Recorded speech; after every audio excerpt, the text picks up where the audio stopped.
We need to understand 92% of the people who set a goal fail. 92%. And there's a reason why. All these things we're being taught are either incomplete or completely wrong. It's popular culture, quite frankly. We can only think happy thoughts, only positive visualizations. If you think of anything negative, the world will take you that direction. Not true. So I wanted to share what I learned, and what I found out was very scientifically based with people like me who are out there struggling and trying and struggling and trying.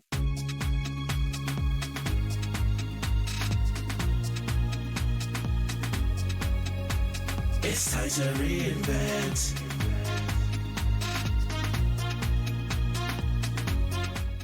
Welcome to the Lessons of Entrepreneurship, the journey of reinvention. I always promise you a special guest, and if this is not special upon special, Terry L. Fossum. Terry, I'm so excited to have you here. Let me just rush through a few of the accolades that you have. There are too many for me to mention, would be here all day. #1 best-selling author, on Wall Street Journal, survival reality show winner, highly successful businessman, top 1% in his industry. His TED Talk is one of the most listened to.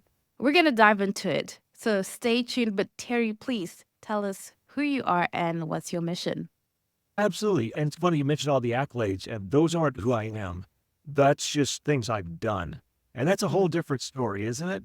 Who I am is I'm a guy that grew up in literally the poorest city in the entire United States of America, a small Texas-Mexico border town called McAllen. We've all heard of it. It's been in the news where all the border crossings are happening, the cartels coming across the border. I love my hometown, don't get me wrong, but it can be a little rough growing up there sometimes with all the gangs and the drugs. I was on the wrong end of an assault rifle in junior high in my own back alley. In high school, my father was killed. And before he died, one of the neighbors came up to him and said, I just want to make sure you understand something.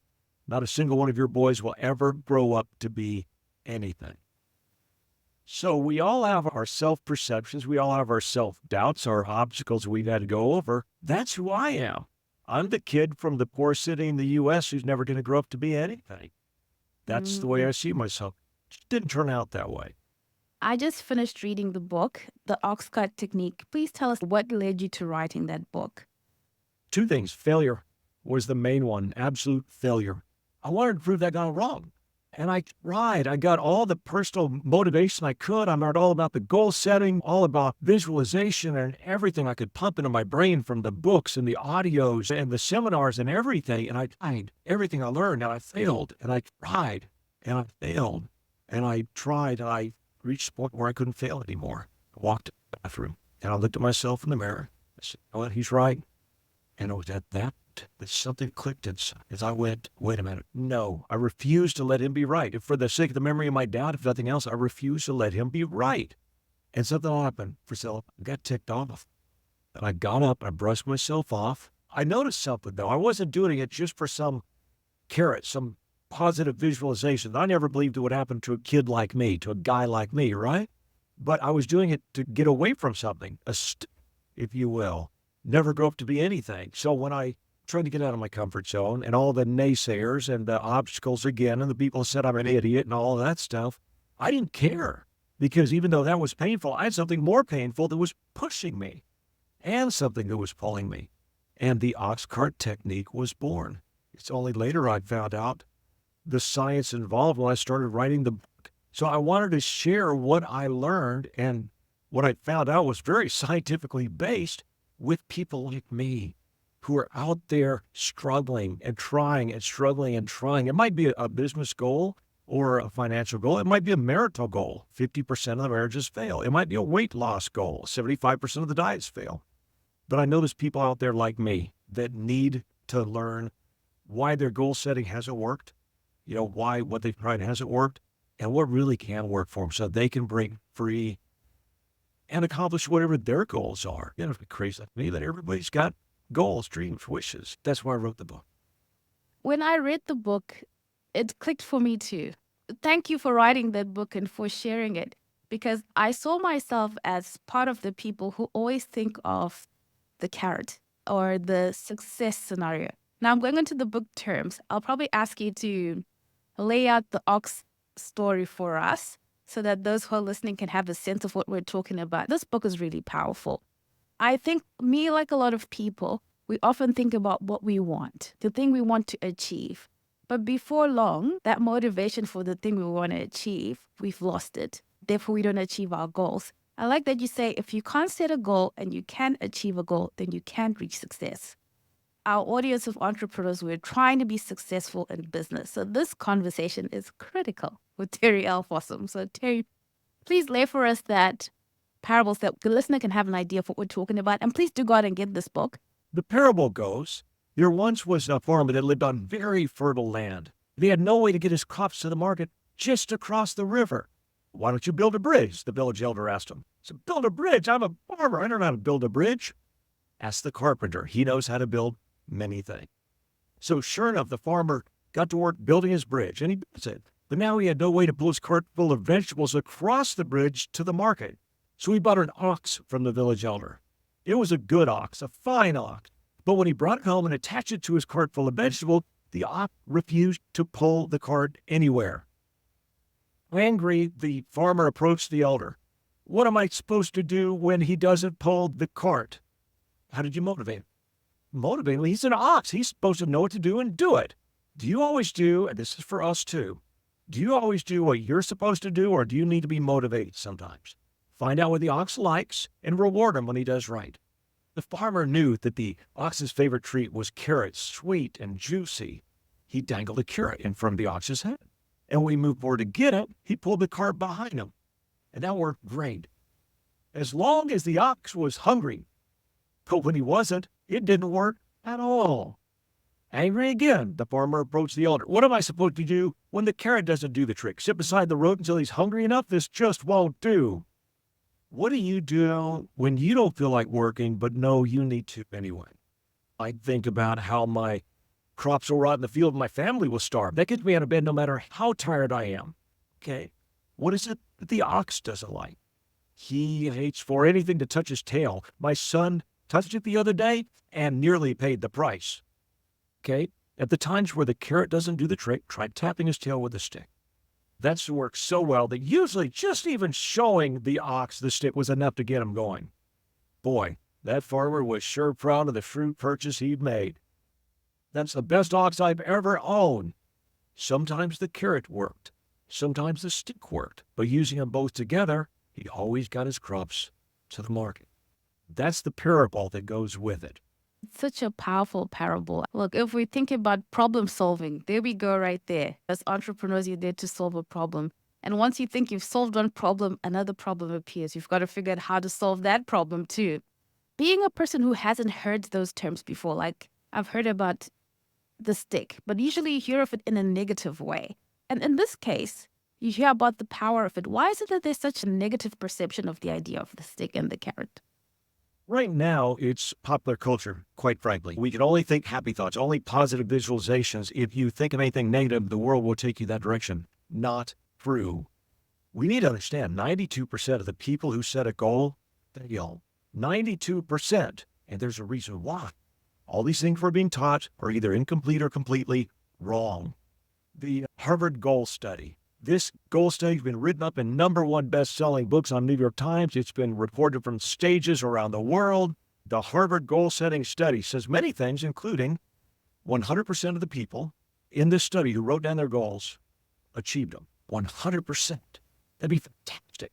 If it was true, somebody made the study up.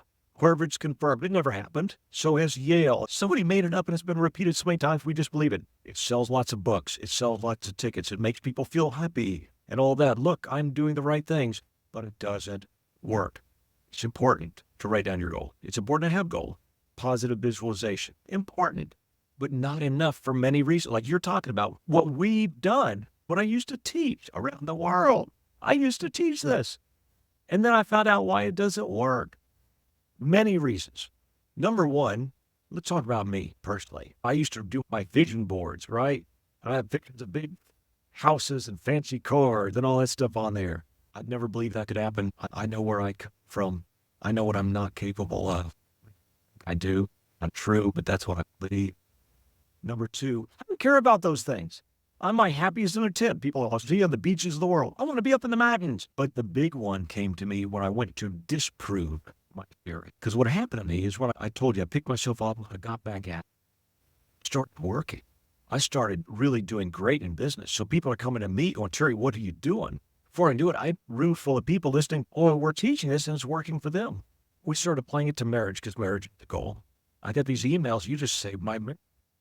Wow, rip your heart out. International weight loss coach in one of my sessions. She freaked out and started teaching her client. So I knew it worked. But before I put it in this book, I wanted to make sure I wasn't wrong. And true science is trying to disprove your theory, not prove it. You don't go out there trying to look for evidence to prove it because you'll find evidence. No, you try to disprove it. First of all, I started reading.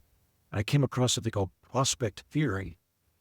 Priscilla, I'm tripping out a little bit because I'm reading this and I'm like, I don't really understand this because it's above my pay grade, but I told my wife, I might be on something big. Put on my social media.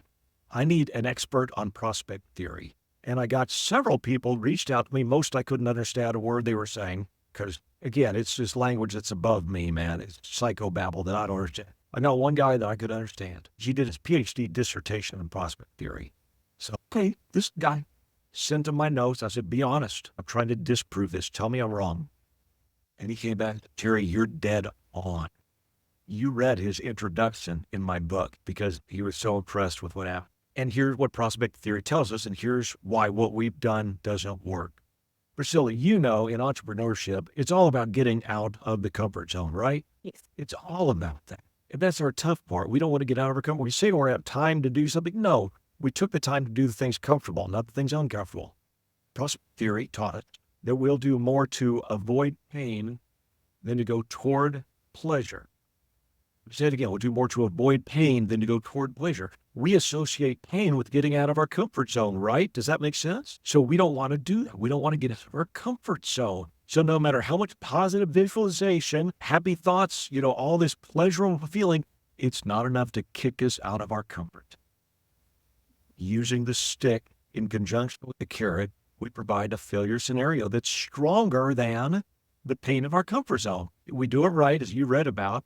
Create that emotion, it's more something we want to get away from more, the pain of our comfort zone. And it leads us into our success scenario. And that's what you were reading about in the book, right? As I read it, I thought it's easy to think about, like you said, the power of visualization, the beautiful things. But most people, the reality of what it's going to take for you to get those things, we're not willing to do. And so no matter how many vision boards or how much positive thinking or what else we do, we still don't move because we know what needs to happen to make that happen. And the book was so well laid out. As long as we want to avoid what we need to do, getting out of the comfort zone to get the thing we want, then we don't move. We say we want it, but really we don't because we don't really want to change. We don't want to go through that pain. We avoid pain more than go toward pleasure. Exactly. And it sounds like that hit home for you in the book. It absolutely did. Writing down the failure scenario. Okay, what will happen if I don't succeed at doing this? I found that so powerful because literally it'll make you sick to your stomach. You definitely want to move. You have to move because the thought of not succeeding is enough to make you feel sick. Yeah, here's the important point. Emotion, not fact, is the driver of all action. Emotion, not fact. We've got to create that emotion. And then we'll take the action on it. But only if we create enough emotion. It sounds like the failure scenario did that for you, huh? Absolutely. Because for the average person, people are quite fairly happy and fairly comfortable. Maybe not very rich, maybe not very successful, have enough comforts in life, depending on where you live, enough comforts in life that you're okay with, even if nothing changed, really. But of course, if they said, do you want great success? Everybody lift their hand. The technique is just powerful. When I saw all the things you've achieved, like I saw you were a winner in a survival contest. How did you use that in that particular scenario? I'd love to just get some inside details of Terry's mind. So for those listening that don't know much about me, which is great, I ended up winning a survival reality show, primetime on Fox Network, as the oldest competitor on the entire show. Let's start there. My wife was laughing at me. She said, oh my God, you're the Tom. Tom was that token old guy, dude. It's really cute that they've got that demographic represented, but he gonna die. And then they wanted me to wear my Scoutmaster uniform. I'm an Eagles head. They wanted me to wear my Scout on the show, representing all the Boy Scouts of America. So once again, it's really cute. They got the old Scoutmaster on there and a little neckerchief. But he won't understand. I didn't reach out to be on that show. I didn't want to be. They reached out to me. And there's a God story behind it. By the way, the reason I even said yes to it. Now I'm going to be on the show as the old guy. And I found out my competitors were going to be special forces guys. A Marine scout sniper, one of the baddest dudes I've ever met in my life. A mercenary who helped take out Saddam Hussein. A fourth-degree ninja black belt that I've seen on Naked and Afraid All-Stars, except for the fuzzy parts. Military survival instructors. And the fat old scoutmaster. Okay, let's talk about carrot and stick. Let's talk about success scenario and failure scenario. The success scenario didn't mean that much to me. Now, first of all, we had the opportunity to win $250,000, okay? It's a lot of money, right? I don't know how to stick this without sounding like a jerk, so I'm just going to say, I pray you'll understand my heart. I'm okay financially. It's nice, don't get me wrong, but it wasn't that huge of a driver for me at all. Not enough to go through the pain, okay? Not even. I get to be on TV. I don't care. Sorry, I don't care. I watch those shows, but I never wanted to be one. So the carrot did not do it for me. So let's talk about the stick. I'm representing all of Boy Scouts of America, a cause that's near and dear to me that I believe not only shaped, but saved my life. And has saved the life of a lot of other kids and helped a lot of other kids become honorable men and women. Organization means the world to me. And if I'm to look bad on national TV, it doesn't matter what the excuse is. Oh, I'm the oldest competitor. So what? I didn't want to be up. So what? My failure scenario hit me hard. Everybody will judge all the Boy Scouts of America based on my action. Here are 4. And now let's talk how this works together. We've got my success scenario. Okay, the Boy Scout will win. That's pretty cool. Failure scenario, the Boy Scout will lose. What's the difference? The bridge that we talk about in the parable is your daily action. That's your bridge between failure and success. We all know what those actions are. We know what we're supposed to do. It's doing it. It's the difference. That's why the oxcart technique is so powerful to help you reach your goals. My action plan. I'm going to get in shape. Let's start there, So I went down to the local gym. I hired a personal trainer. I said, you got a few short weeks to whip me into shape. Can you do it?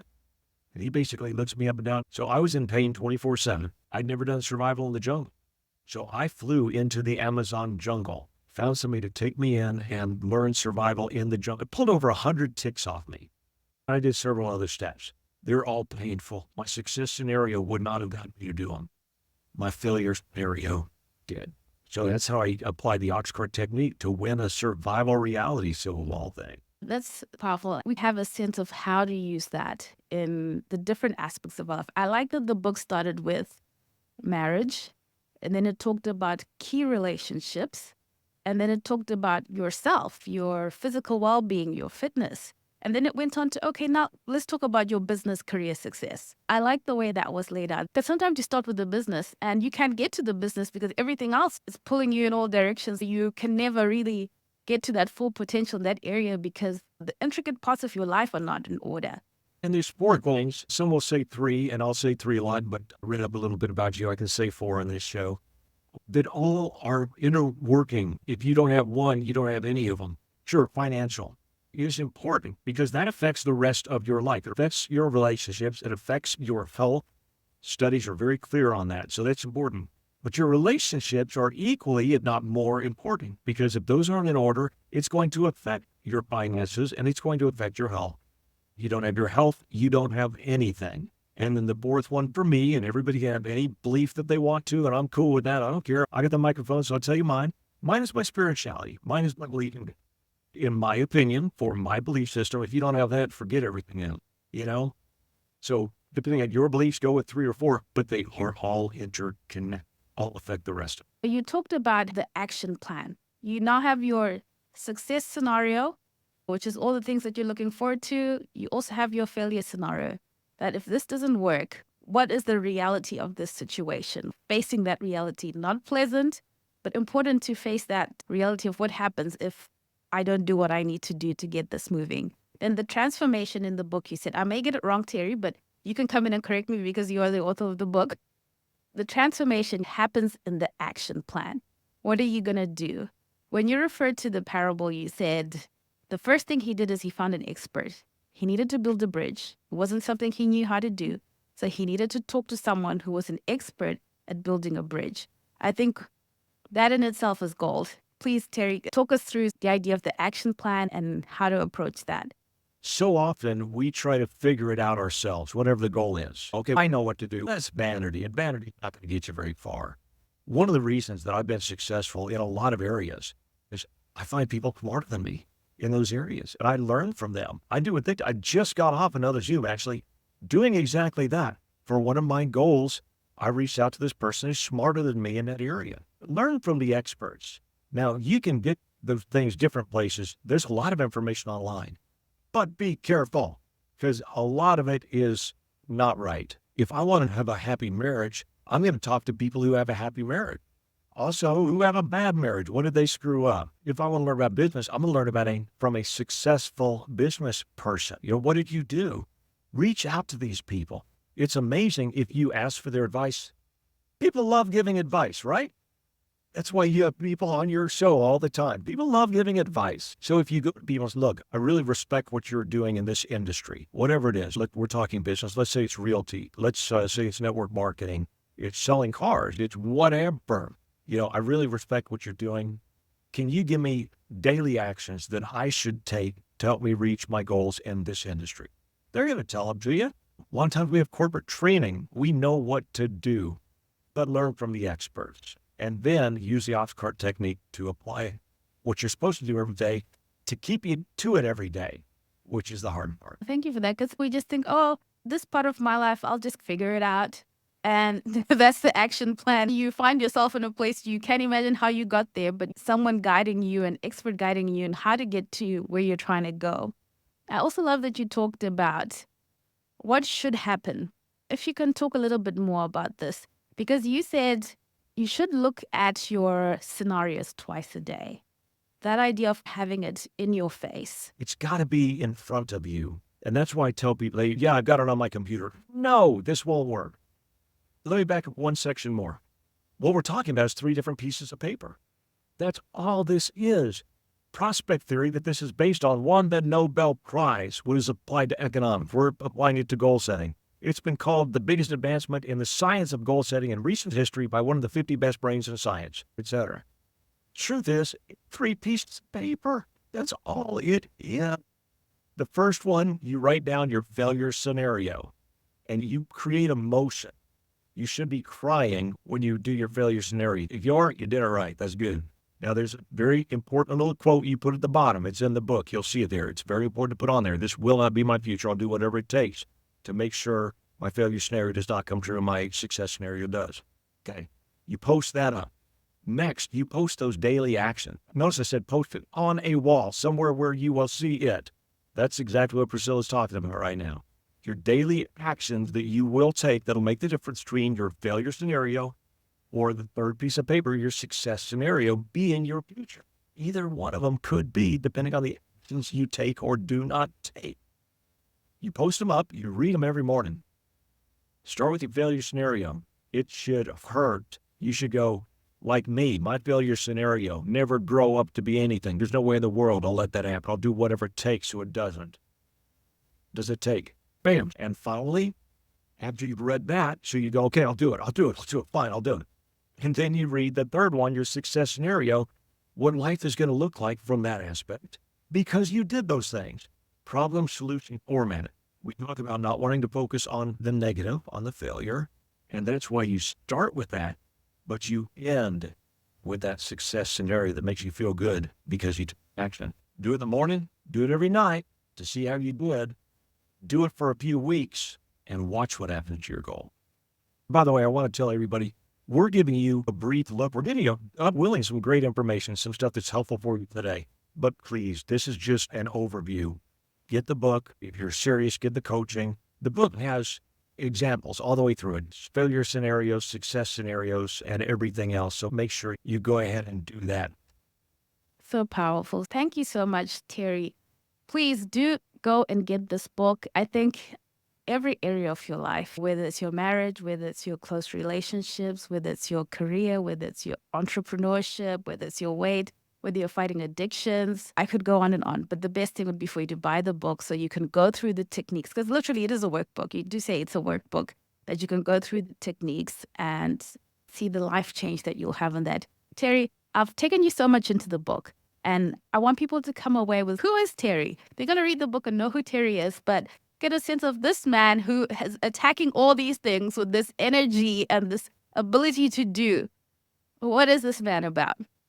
People. My entire mission statement in life since I was in high school was to help as many people as I can before I die. I wake up every single morning. The first thought out of my head is, thank you, God, for the gifts you have given me. Please help me use them in your service, not mine. I understand I've been given some gifts. We all have. But I want to give credit where credit's due. People look at all these accolades. Oh, Terry, great. No, I'm not. No, I'm not. I've gotten gifts just like we all have. It's using those gifts for what you're passionate about. For me, it's helping people. That's why I want as many people as possible to get this book who are just like me, trying and wondering why it hasn't worked. I get excited. I'm going to do it this time, but over time, the passion fades. You didn't reach the goal again. So I want to get this to as many hands as possible because it will make a difference in your life. Yeah, absolutely. I hope to come back to you, Terry. I just finished reading the book. I want to give you a detailed what I've been up to. And I hope also to the audience, please, if you can go to www.terrylfossum.com. I'll put a link down in the description. Read the book, get it to work, and reach back to Terry. Let him know what the book has done for you and the big things that you're doing because of him agreeing to wake up and use his talent to help people. Thank you so much, Terry. Priscilla, I really appreciate everything you're doing to help people. Keep up that amazing work you're doing. Go get them. Thank you.